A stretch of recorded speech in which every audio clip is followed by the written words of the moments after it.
کہ اندر اس کے اندر کہ انت اس کے اندر چھپا ہوا ہے، پوشیدہ ہے. وہ ازی بیشتر باشد. تو یہاں تک تو باتیں ہو گئی کہ جملہ بننے کے لیے کم سے کم 2 کلمے کا ہونا ضروری ہے. لیکن کیا زیادہ کی بھی کوئی تحدید ہے؟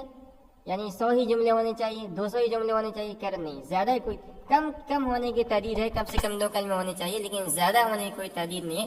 زیادہ جتنے بھی ہو سکتے ہیں اس کی کوئی تحدید نہیں. وہ ازی بیشتر باشد اور بیشتر حد نیست، اور اس سے زیادہ بھی ہوتے ہیں اور زیادہ کی کوئی حد نہیں ہے.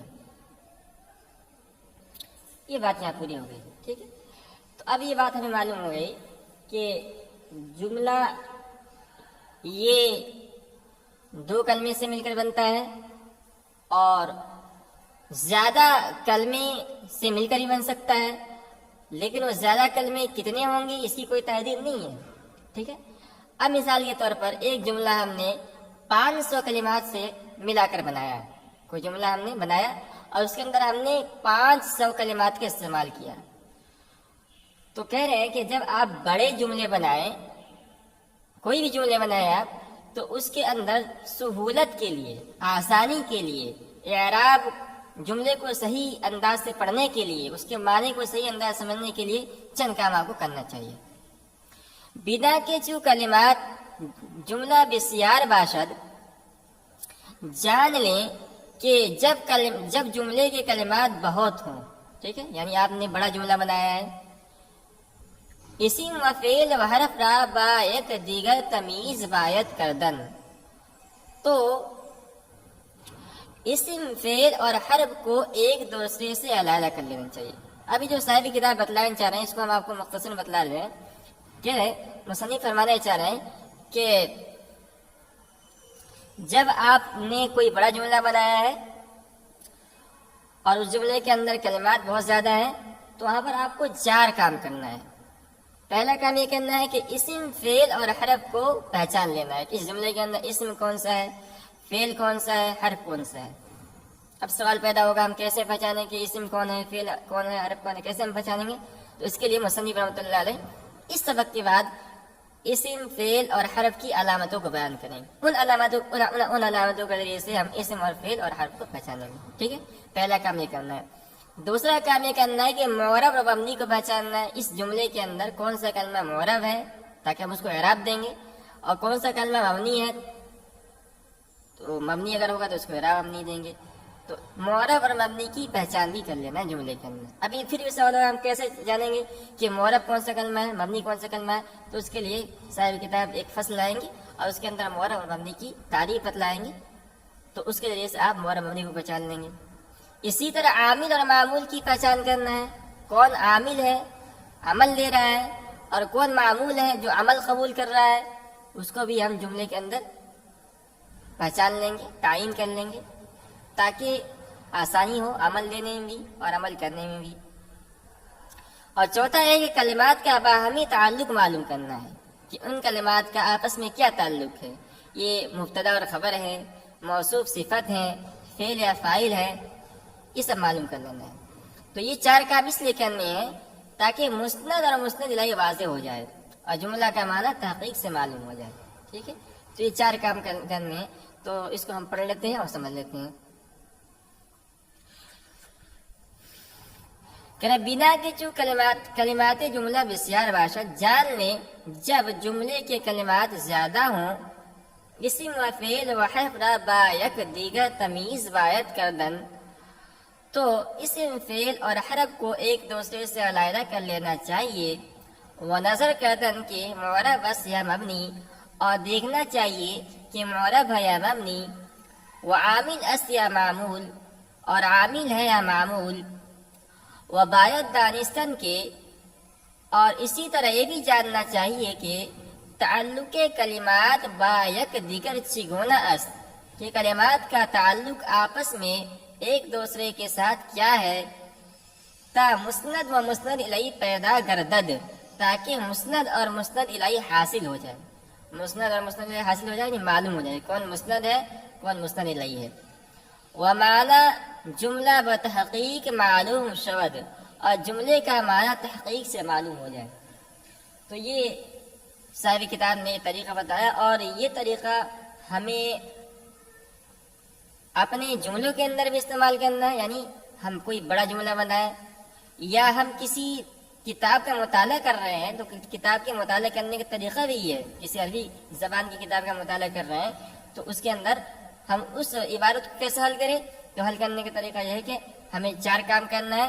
سب سے پہلے اسم و فعل اور حرف کو پہچان لینا ہے، پھر مورا مبنی کو پہچان کرنا ہے، عامل اور معمول کو پہچان کرنا ہے، اور کلمات کا باہمی تعلق معلوم کر لینا ہے کہ ان کلمات کا آپس میں کیا تعلق ہے، مبتدا خبر ہے، موصوف صفت ہے، فعل فاعل ہے۔ تو اس سے کیا ہوگا کہ اس کتاب کی عبارت کو، اس کتاب کی اس پیراگراف کو ہم صحیح انداز میں اچھے طریقے سے سمجھنے والے بن جائیں گے۔ تو آج کا سبق ہم یہی ختم کرتے ہیں، اور اگلے سبق کے اندر ہم انشاءاللہ اسم فعل اور حرف کی علامتوں کو پڑھیں گے اور اس کو سمجھیں گے۔